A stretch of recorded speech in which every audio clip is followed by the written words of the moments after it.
স্টেশনে আসতেছে তো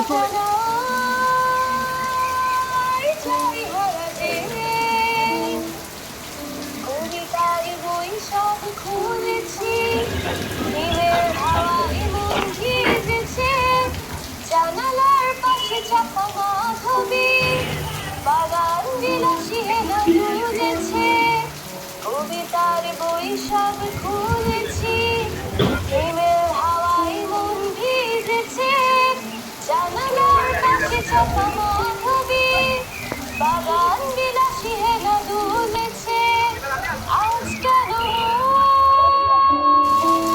উদাসী হয়ে দূর অজানা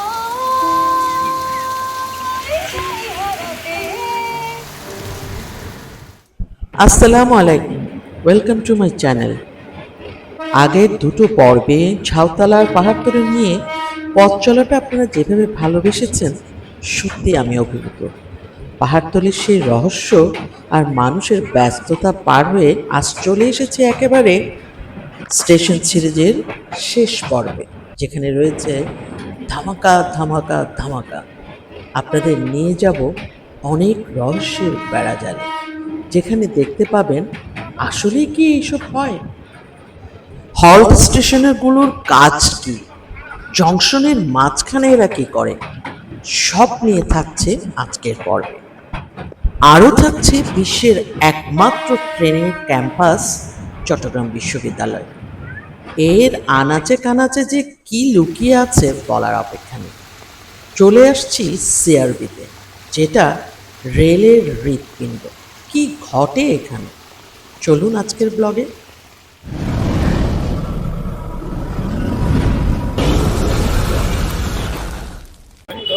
চট্টগ্রামের অন্যতম ব্যস্ত এবং আবেগ ঘেরা এক রেল স্টেশন ১৬ শহর জংশন।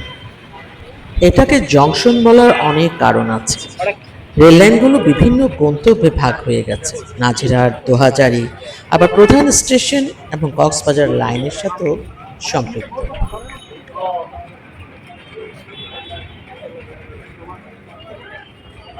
অনেকদিন পর আসছে।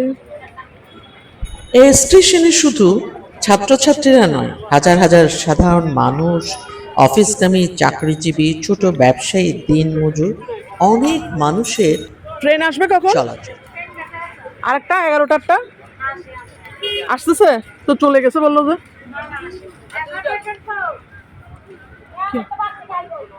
হ্যাঁ, সেটাই তো বলতেছি।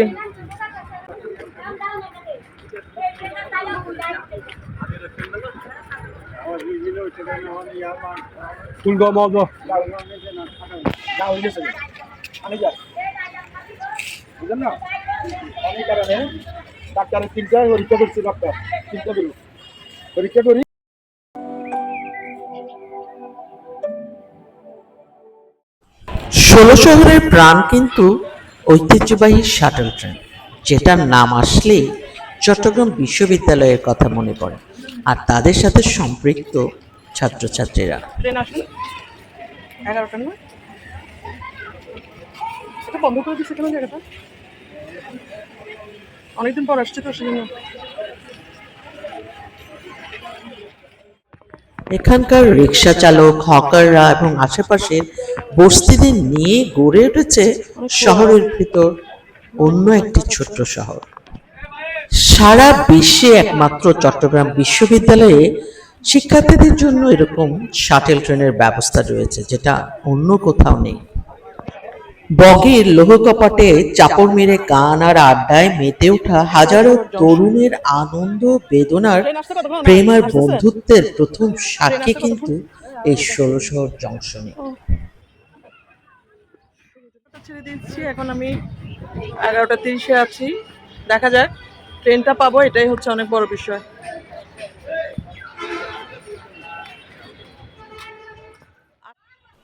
এর ভেতরে রয়েছে অনেকগুলো হল্ট স্টেশন।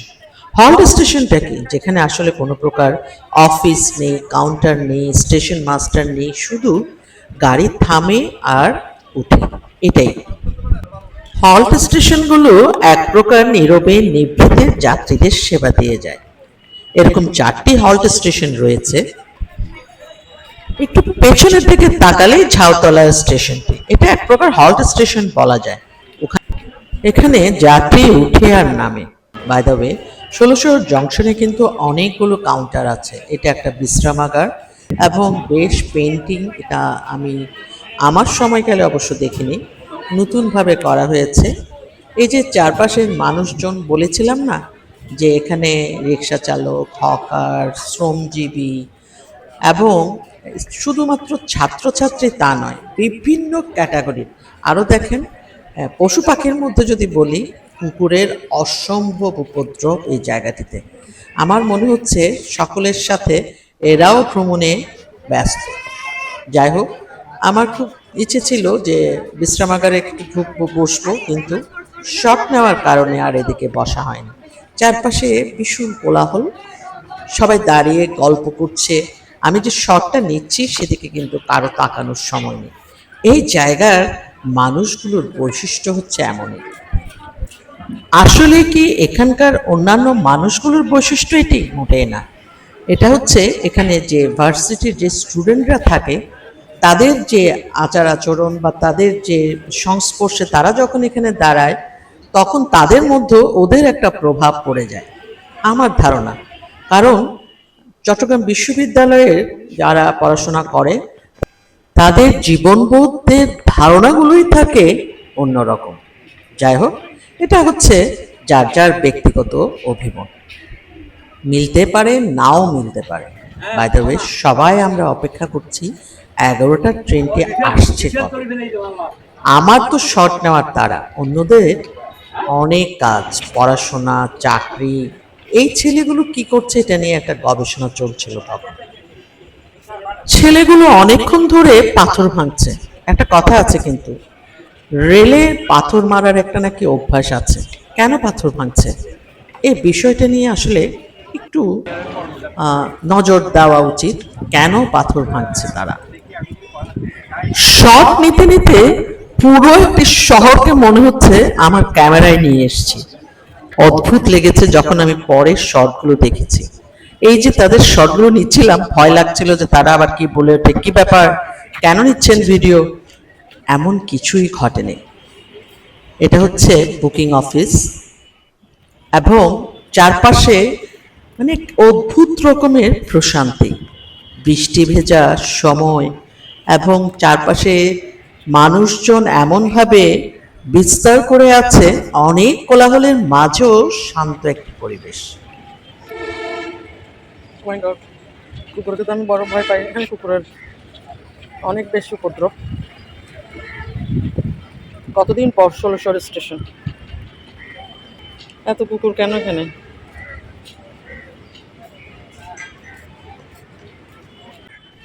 দ্বিতীয় হল্ট স্টেশনটি খুলশী এলাকায় অবস্থিত, যেটা পলিটেকনিক হল্ট বলা হয়। স্টুডেন্টদের জন্যই বেসিক্যালি এটা গড়ে ওঠে। ওই যে হুইসেলের শব্দ শোনা যাচ্ছে।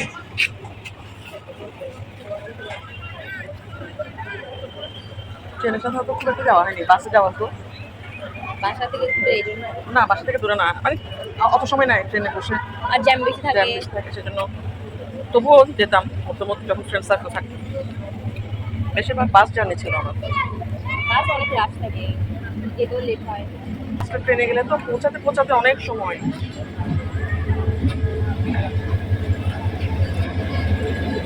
কোন দিকে থামবে?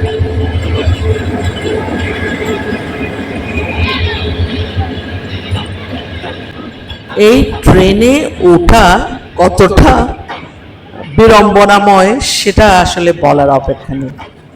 স্টুডেন্টরা উঠে যাচ্ছে, আমিও কিন্তু চেষ্টা করে এবার উঠে গিয়েছি, কিন্তু সবসময় উঠতে পারবো এমন কোনো কথা নেই। রেল কর্তৃপক্ষের কাছে এটা একটা সুপারিশ, আপনারা সিঁড়ি দেন। সিঁড়ি না দিলে এত উঁচুতে সবাই উঠতে পারবে বলে মনে হয় না, কিন্তু স্টুডেন্টরা তো উঠছেই। ওদের দেখা দেখি আমিও সাহস করে এমন এক লম্ফ দিয়ে উঠলাম বগিতে। 16 শহরের যাত্রীরা এখন নিজ গন্তব্যে যাচ্ছে। কতদিন পর খালি জায়গা দেখলাম। আচ্ছা যাই হোক, খালি খালি দেখি। ও 11:30 ট্রেন খালি থাকে, আমি বেশিরভাগ বাসে গিয়েছি যার কারণে। এই বগিটা আমি আর ত্যাগ করিনি, কিন্তু এই বগিতে কে জানি বাথরুম করে রেখেছে, আবার লাইটগুলো সব খোলা দেখছি। সে আগের জমানার অভ্যাসগুলো এখনো আছে। অদ্ভুত লাগলো আর জিনিসটা। ট্রেনটা ছাড়তে শুরু করেছে, দেখি কতক্ষণে পৌঁছায়। এখন সময়, এখন কত সময়, কত যে 11:45, দেখা যাক। এই ট্রেনটি শুধু শিক্ষার্থীদের ক্যাম্পাসে নিয়ে যায় না, এটা তাদের বন্ধুত্ব, প্রেম, বিশ্ববিদ্যালয় জীবনের প্রথম দিন থেকে শেষ দিন পর্যন্ত প্রতিটি স্মৃতির সাক্ষী হয়ে থাকে এই ট্রেন। এই সময়, এই পথ, প্রতিটা জায়গা যেন একেবারে একে অপরের সাথে সুতোই বাঁধা, যেন একটি নকশিকাঁথার অভিন্ন রূপ। এখানে একদিকে যেমন থাকে শিক্ষার্থীদের মিলন মেলা, অন্যদিকে থাকে সাধারণ মানুষের সংগ্রামময় জীবনের ব্যস্ততা। আর তার মাঝেই এই ট্রেন চলতে থাকে অন্যরকম এক সুরের মূর্ছনায়, যেটা কিন্তু শহরের মধ্য দিয়ে যাচ্ছে। আমার এটাই বেশি অবাক লেগেছে। আসলে দেখা হয়নি তো, যখন দেখতে গেলাম চক্ষু মিলিয়ে দেখিলাম এই অপূর্ব সময়ের পরিকল্পিত নকশা।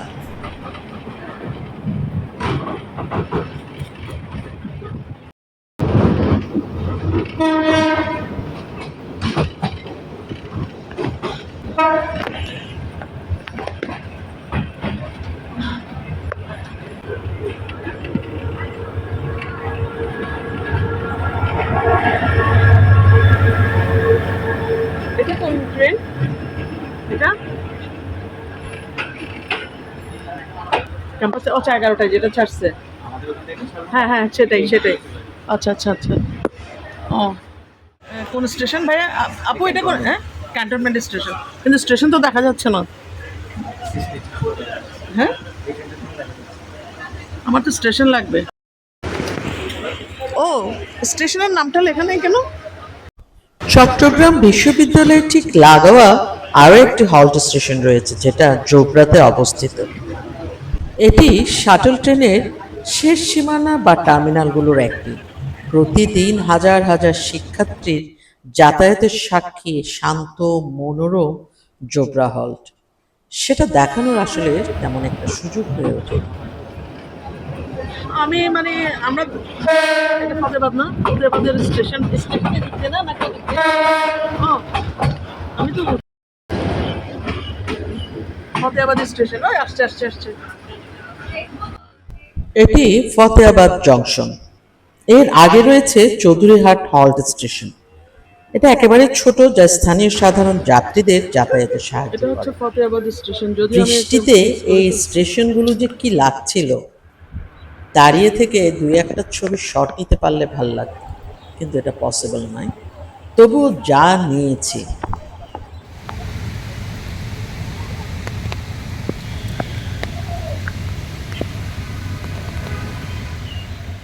ফতেবাদ,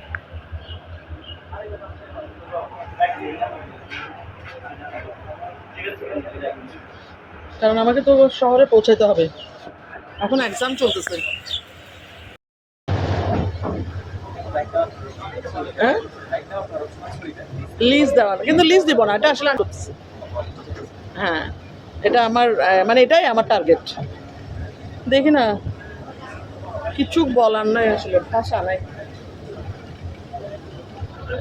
আমার পাশে যিনি বসেছেন উনি কিন্তু আমার পরিচিত নন, কিন্তু এই যে শাটল ট্রেনের বৈশিষ্ট্য এটাই, এখানে আপনি যখন চড়বেন পাশে বসা যাত্রী আপনারই একজন বন্ধু হয়ে দাঁড়াবে। এটা আমি সেই আদি জমানা থেকে এখনো পর্যন্ত দেখছি। চট্টগ্রাম ইউনিভার্সিটিতে চলে আসছি, আর একটু পরেই এসে থামবে ট্রেনটি। চট্টগ্রাম ইউনিভার্সিটি মানে হচ্ছে প্রকৃতির খাজানা। বৃষ্টি হলে তো কথাই নাই।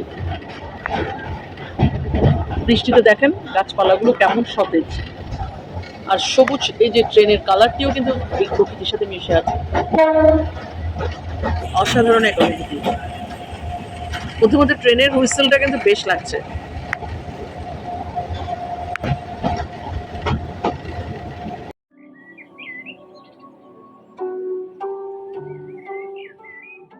হ্যাঁ, ভিউর এদিক থেকে সুন্দর। এই বিল্ডিংটা কে করছে এত কালারেবল করে? মানে চোখে কারার মতো কালার।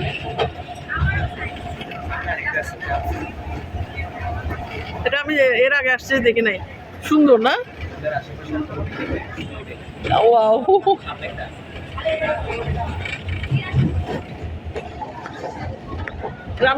বিশ্বের এই ক্যাম্পাসটির মতো আমি আর অন্য কোনো ক্যাম্পাস আছে বলে আমার মনে হয় না।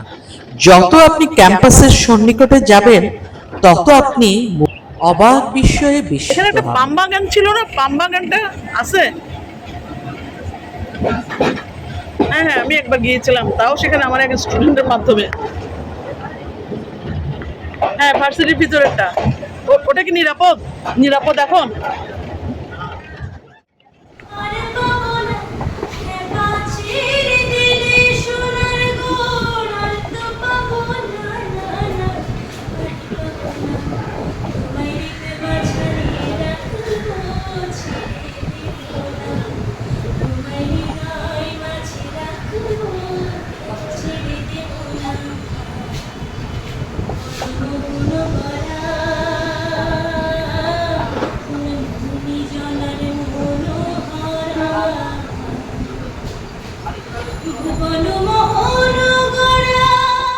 এটা একটা ট্রেন না? আচ্ছা, এটা একটা ট্রেন। কি চলে এসেছি শাটল ট্রেন, চট্টগ্রাম ইউনিভার্সিটি। এরা অনেক স্মার্ট। তো আমরা নামবো কোন দিকে? ও, ওদিক দিয়ে যেতে হবে। আমার মা তো তার যন্ত্রণা।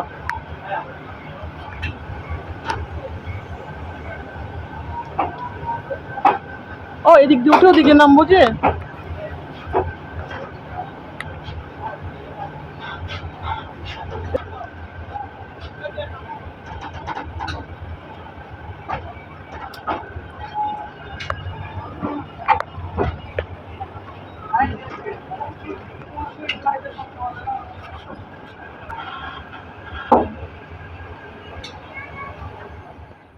তো ফোন দেওয়া যাবে না।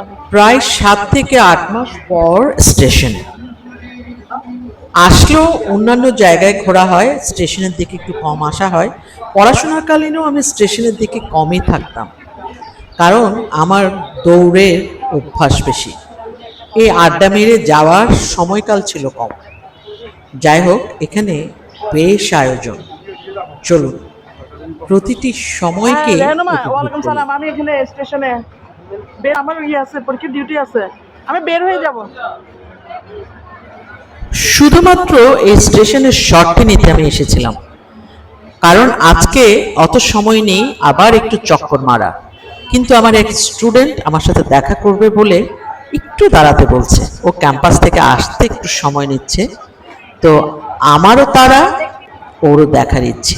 দেখা যাক আমাদের আসলে দেখা হয় কি।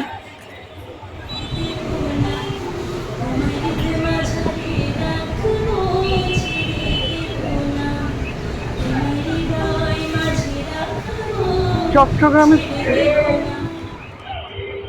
শাটল ট্রেনের কাউন্টার তো না। আপু, চট্টগ্রাম শাটল ট্রেনের কাউন্টার তো নাই? টিকিট কাউন্টার আছে? না। আচ্ছা, থ্যাংক ইউ।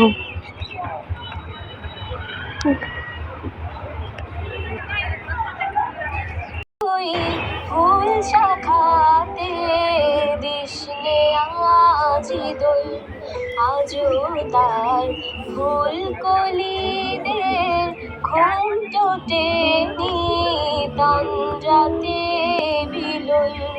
বাগিচায় ফুল বলি তুই, ফুল শাখাতে দিশলে আজি দোল, আজও হয় রিক্ত শাখায়। ভাইয়া, ট্যাক্সি পাবো? টাউনে যাব, কারণ আমার থেকে আসলে সময় নাই তো। হ্যাঁ, আচ্ছা, দাঁড়ান দাঁড়ান, আমাকে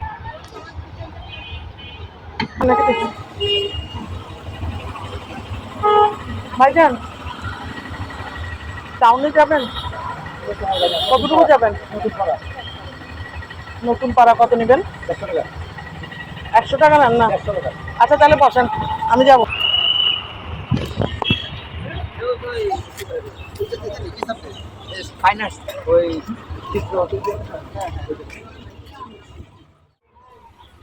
আমি অপেক্ষা করছি ওর আসার। এই ফাঁকে আমি শর্টগুলো নিচ্ছিলাম, কারণ এমনভাবে আসলে আমি যতবারই আসি অন্য জায়গার শর্টগুলো নেওয়া হয়, স্টেশনের শর্টগুলো আমার খুবই কম নেওয়া হয়। এই যে চলে এলো Rehanuma. Please like, share and subscribe. এটি ছিল একটা ট্রেন, সবাই উঠে বসে আছে, আড্ডা মারছে, ঝালমুড়ি খাচ্ছে। এপাশে অনেক রমরমা বাজার বসেছে, কেউ গান করছে, আবার কিছু মিউজিকও চলছে। এ ফাঁকে আমি রহনুমাকে বললাম কয়েকটা শট নিয়ে দিতে। কেন জানো?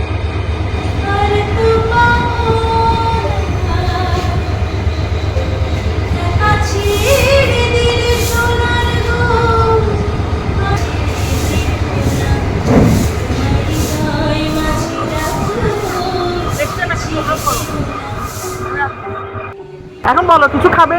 না না এটা কিছু হবে না না কিছু একটা নাও না, দুপুরে। না না না না না আরেকটা কিছু নাও। না উল্টা আপনি ভার্সিটিতে আসেন আমি খাবো এটা আমার ভার্সিটি। আপনি সিনিয়র সিনিয়র মানে অনেক সিনিয়র।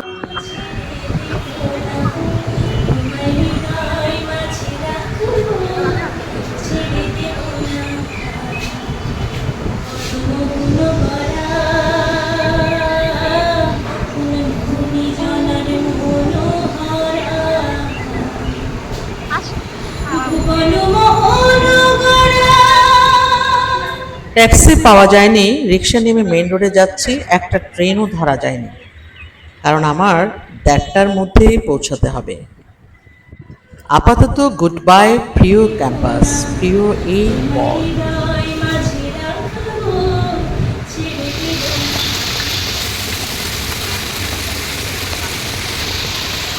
সিআরবির অবস্থা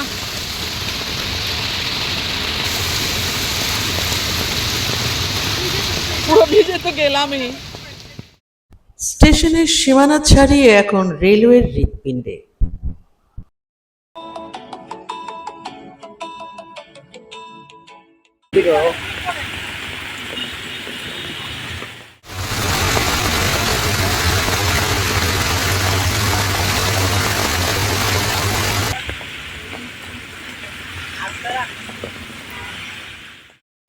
এদিকেও একটি পথ আছে সেই প্রশাসনিক ভবনে যাওয়ার। আমি চেষ্টা করছিলাম সেই পথটি দিয়ে যাওয়ার। যে রেল লাইনের উপর দিয়ে আমরা প্রতিদিন হেঁটে যাই, আসলে কি আমরা জানি সেই কালো পাথরের শত নীরব ইতিহাসের সাক্ষী আমরা কারা? চট্টগ্রামের এই অতি ব্যস্ত পথগুলো আড়ালে রয়েছে এমন কিছু রহস্য। প্রতিদিন এখানে ঘুরতে এসেও এর পাশ দিয়ে চলাফেরা করেও আপনি টের পাননি। এটা এমন একটি জায়গা যেখানে একটি রেলের আস্ত হৃৎপিণ্ড অবস্থান করছে। সিআরবি অনেকেই চেনেন, অনেকেই জানেন, কিন্তু স্টেশনের সাথে সম্পৃক্ততায় এই জায়গাটি যে কত বড় ভূমিকা পালন করছে আমি ভিতরে না গেলে হয়তো জানতেই পারতাম না। চলুন আমার সাথে। 1895 সালে আসাম বেঙ্গল রেলওয়ের সদর দফতর হিসেবে গড়ে ওঠা এই লাল ঐতিহাসিক ভবনটি থেকেই আজও পূর্বাঞ্চলের রেলের সমস্ত শিডিউল, বাজেট, প্রশাসনিক কর্মকাণ্ড পরিচালিত হয়। পাহাড়ের শান্ত পরিবেশ আর রেলের প্রশাসনিক ব্যস্ততা, এই দুইয়ের এক অপূর্ব মেলবন্ধন তৈরি হয়েছে এই সিআরবিতে। চমৎকার খিলানযুক্ত বারান্দা, অর্ধবৃত্তাকার গম্বুজ, ঔপনিবেশিক আমলের লাল ইটের কারুকাজ ভবনটিকে দারুণ এক রাজকীয় রূপ দিয়েছে। আমার এই সলো জার্নির এই সময়টিকে বেশ লেগেছে এবং অন্যরকম একটি সময় অতিক্রান্ত করেছিলাম সেদিন। পাখির আওয়াজ, বৃষ্টি সব মিলে একাকার। পাখির আওয়াজ। এটি বাংলাদেশের পূর্বাঞ্চল রেলওয়ের মহাব্যবস্থাপকের প্রধান কার্যালয় হিসেবে ব্যবহৃত হয়। এই ভবনটি আমি যত দেখছি তত মুগ্ধ হচ্ছি। বাই দ্য ওয়ে, আমি এসেছি, আমার এক পরিচিত এখানে জব করেন, সে পারপাজে ওর সাথে দেখা করার জন্য। যেহেতু আজকের পর্বটি হচ্ছে স্টেশন সিরিজ, সেজন্য সিআরবি পুরো বিষয়টি আমি আর উপস্থাপন করছি না। আমি এই দপ্তরকে যত দেখছি তত মুগ্ধ হচ্ছি। ব্রিটিশ ঔপনিবেশিকের এত সুন্দর স্থাপত্য। ছাতা দিয়ে আসছি কেন?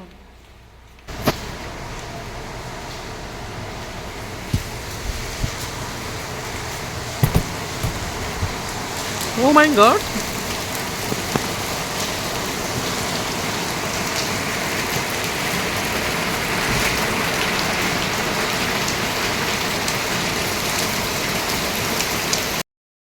কেমনে যাবো?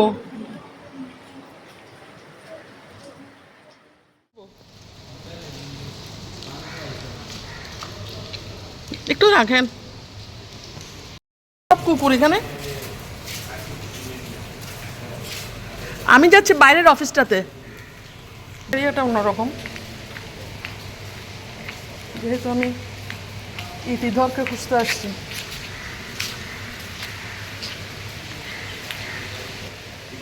জি, ওইখানে আপনি সামনে ফেলে আসছেন। জিম পুল আছে না? এদিক দিয়ে যেতে পারবো না। না না, কত পথ ঘুরে আসলাম।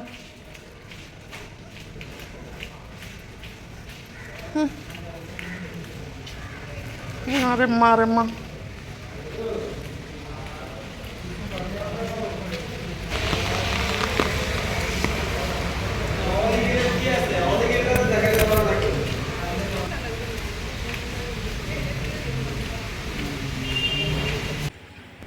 আমি এখনো আমার পরিচিতের সেই অফিস কক্ষ খুঁজে পাচ্ছি না, কিন্তু এই ফাঁকে আমি পুরো দপ্তরকে ঘুরে ফেলেছি। এটা আমার জন্য একটি চরম বোনাস মনে হয়েছে। যাই হোক, ফাইনালি পাওয়া গেল, কিন্তু উনি মিটিংয়ে, আমি বৃষ্টি ভেজা হয়ে একেবারে একাকার। যারা দায়িত্বে ছিলেন তারা বেশ আপ্যায়ন করেছেন। চারপাশে ঘুরে ঘুরে আমি দেখছিলাম, এবং আমার যে কোনো অফিস দপ্তরে গেলে এই নেম প্লেটগুলো আগে দেখি। তো ওখানে ওর নাম তৃতীয় নাম্বারে, সবাই দেখতে পাচ্ছেন নিশ্চয়। আর অ্যাডিশনাল চিফ অপারেটিং সুপারিনটেন্ডেন্ট পূর্ব বাংলাদেশ রেলওয়ে চট্টগ্রাম। এ ফাঁকে চা চলে এসছে, এবং এই চায়ে চুমুক দিতে দিতে আমি পুরো বিশ্ব রচনা করতে পারি। কিন্তু ততক্ষণে চাটাকে আমি এনজয় করছিলাম এবং চারপাশ ঘুরে ঘুরে দেখছিলাম, কারণ এই ফাঁকে আমার সেই পরিচিত আমাকে অপেক্ষা করতে বলেছে, ও শীঘ্রই আসছে। মানে সিআরবির বাইরে থেকে যারা আসবে তারা চট্টগ্রামের ঐতিহ্যটাকে যদি দেখতে চায়, ব্রিটিশ যে মানে স্থাপত্যগুলো, সেগুলো দেখতে হলে কিন্তু সিআরবির অফিসিয়াল এরিয়াটাকে আমার মনে হয় কভার দেওয়া। যদিও বাংলাদেশ রেলওয়ের ক্যালেন্ডারটা আসলে আমি এই প্রথম দেখি। আমার নানা ছিলেন স্টেশন মাস্টার, কিন্তু সেটা অনেক আগের জামানায়। অবশেষে আমার পরিচিতের আগমন, এবং আড্ডাটা কেমন হয়েছিল সেটা না হয় উজ্জ্বল থাক। অনেকদিন পর দেখা, তাও আবার এরকম একটি দপ্তরে। তোমার জন্য শুভকামনা রইল এবং অনেক অনেক দোয়া ও ভালোবাসা। এবার ফেরার পালা। ও মাই গড, কি বৃষ্টি রে ভাই!